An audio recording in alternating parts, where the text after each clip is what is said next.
भारतीय नर्स निमिषा प्रिया को 16 जुलाई को होना है फांसी। बचाने के लिए आखिरी कोशिशें तेज। ब्लड मनी, सुप्रीम कोर्ट और कूटनीति, तीनों मोर्चों पर जंग जारी। क्या भारत बचा पाएगा अपनी बेटी को यमन के आतंकी शासन से? एक और भारतीय नर्स की जिंदगी मौत के मुहाने पर है और दूसरी ओर पूरा देश उम्मीद की डोर थामे बैठा है। केरल की नर्स निमिषा प्रिया को यमन में 16 जुलाई को फांसी दी जानी है, लेकिन उससे पहले उसे बचाने की लड़ाई सुप्रीम कोर्ट से लेकर अंतर्राष्ट्रीय कूटनीति तक पहुंच चुकी है।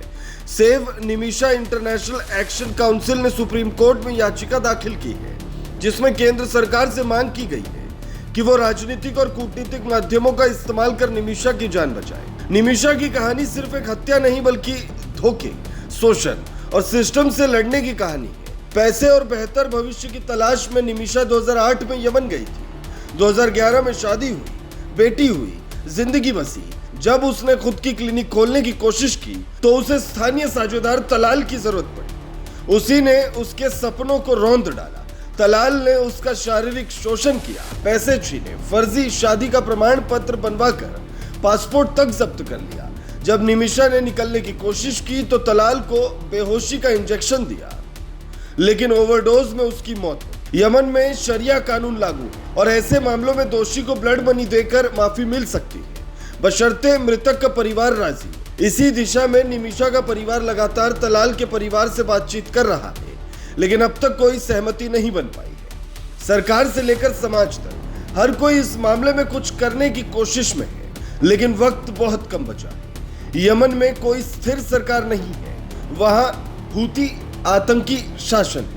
इसी कारण भारत के लिए कूटनीतिक स्तर पर बात करना बेहद जटिल हो चुका है। इसके बावजूद विदेश मंत्रालय ने इस पूरे मामले पर नजर रखे हुए है और हर संभव प्रयास जारी है। सवाल यह है कि क्या ये सब प्रयास वक्त रहते सफल हो पाएंगे? क्या सुप्रीम कोर्ट का आदेश, प्रधानमंत्री नरेंद्र मोदी को लिखा गया केरल के मुख्यमंत्री को पत्र, या फिर ब्लड मनी का रास्ता, कोई एक रास्ता निमिषा की जिंदगी बचा पाएगा?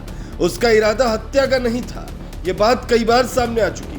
वो बस अपने देश लौटना चाहती थी, अपनी 10 साल की बच्ची के पास। ऐसे में सवाल ये उठता है कि कानून में इंसानियत के लिए कोई जगह नहीं बची।